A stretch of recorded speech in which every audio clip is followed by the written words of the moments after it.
Encore quelques remarques sur la situation en Ukraine, le conflit Occident-Russie. Je vous l'ai déjà dit, j'ai fait deux vidéos là-dessus, mais je voudrais ajouter quelques remarques sur l'identification de l'autre. Je vous ai dit que Occident-Russie, c'était pas une bonne identification, mais bon, admettons-la, puisque c'est celle qu'on nous impose. Mais comment un dirigeant occidental comme Biden peut dire, voilà, je vais faire de la Russie un paria parmi les nations.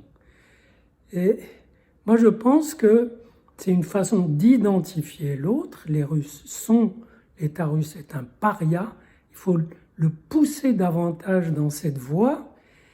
Et une parole comme celle-là, je me suis imaginé que c'était la parole d'un shérif dans les films de Far West, où le shérif voit ceux qui transgressent et les traite comme des hors-la-loi, des parias, pour les abattre.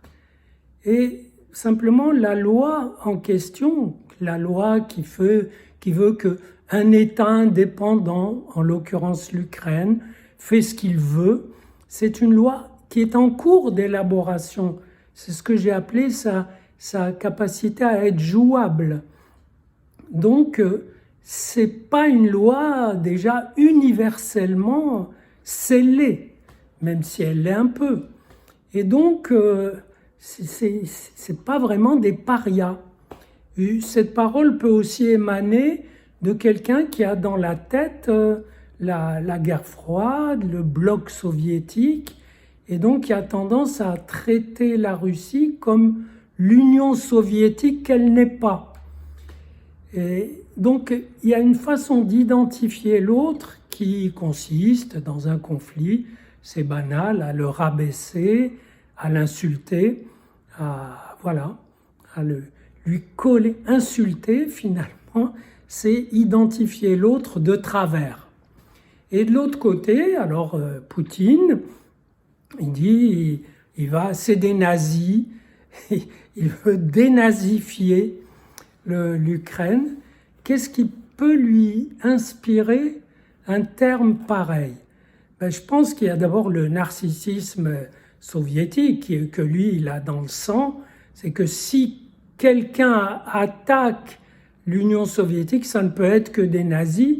Si des gens attaquent, ça ne peut être que des nazis, parce que les nazis ont été l'attaquant majeur de l'Union soviétique.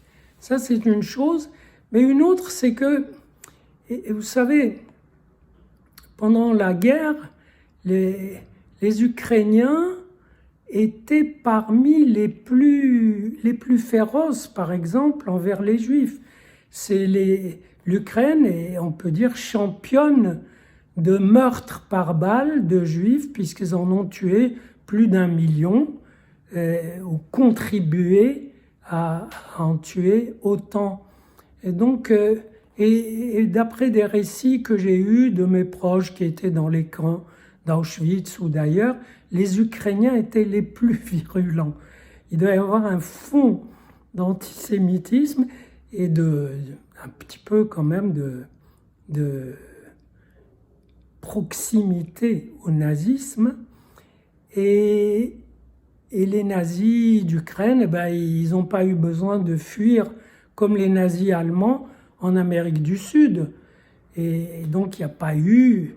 On a parlé de dénazification en Allemagne.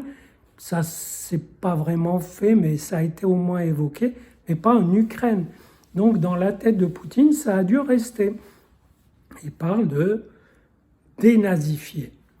Et en traitant ce brave président ukrainien humoriste, en le traitant de nazi, ça c'est de l'ordre de l'insulte.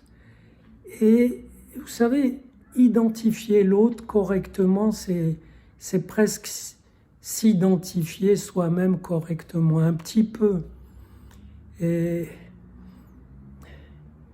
identifier l'autre, c'est-à-dire le connaître, prendre la peine. À la limite, ça devrait être une nécessité tactique ou stratégique. Vous combattez l'autre, il faut le connaître plus en profondeur, plus, je dirais pas avec de l'amour, mais plus amoureusement, plus dans le détail. Et ça éviterait d'ailleurs des élans, des élations sur l'autre qui prime, l'autre qui est l'essentiel, l'autre qui me définit. C'est des idéologies qui ont tenu lieu d'éthique, de philosophie, à mon avis assez bidon. Et c'est déjà un signe de respect, de comprendre l'identité de l'autre, de comprendre sa motivation, de l'identifier avec respect. Et si c'est réciproque, c'est déjà un appel à la recherche d'un terrain, sinon d'accord, du moins d'un terrain où on peut entendre la différence et peut-être commencer à l'élaborer. Voilà, tout simplement.